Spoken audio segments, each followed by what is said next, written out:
Id-Deputat Prim Ministru u Ministru għat-Turiżmu Ian Borg ippropona fond ta' 30 miljun euro immirat għal investiment fir-ristoranti li joperaw għal rashom. F'konferenza tal-aħbarijiet f'Bay Street, Dr. Borg qal li minn din il-weda taħt Gvern Laburista, ir-ristoranti jistgħu jibbenefikaw sa massimu ta' 300,000 euro biex itejbu l-prodott tagħhom. Ippropona wkoll li l-operaturi turistiċi jibbenefikaw minn skema ta' kreditu ta' taxxa iddiżinjata apposta l-akkomodazzjonijiet turistiċi li jagħmlu investiment f'rinnovar, standard żola u titjib fl-esperjenza tal-klijenti. Id-Deputat Prim Ministru żvela wkoll ċifri dwar it-turiżmu fil-pajjiż fl-ewwel 3 xhur ta' din is-sena. Qal li bejn Jannar u Marzu li għadda it-turisti li waslu fil-pajjiż żdiedu b'aktar minn 16% meta mqabbel mal-istess perjodu tas-sena l-oħra. Qal li dawn ammontaw għal aktar minn 800,000 turist, aktar minn 43% minnhom stqarr għattaw ġurnata jew aktar f'għawdex u iżjed minn 90% għadu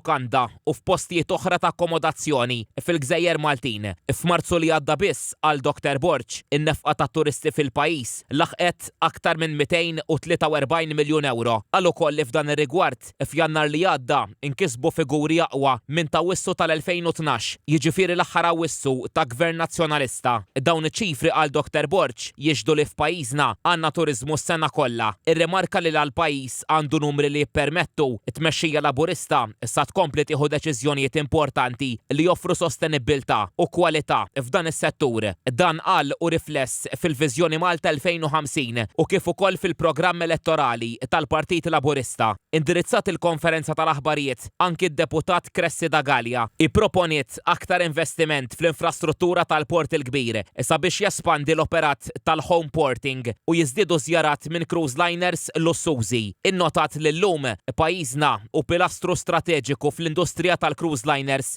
fil-Mediterran bi kważi 1 miljun passiġġier jużaw il-portijiet tagħna kull sena. Intant, is-Segretarju Parlamentari Alison Zerafa-Civelli ħabbret li b'effett mill-ewwel ta' Lulju li ġej il-Gvern sa jżid l-eko kontribuzzjoni fuq l-iljili turistiċi minn 50 ċenteżmu għal euro 50 ċenteżmu ir-ras għal kull lejl. Qalet li ġie deċiż li terz minna jgħaddi lill-kunsilli lokali flimkien mal-fondi tal-kunsill lokali skont l-impatt tal-attività turistika fil-lokalità bilan li dawn jagħmlu lokalitajiet isbaħ u aħjar bi proġetti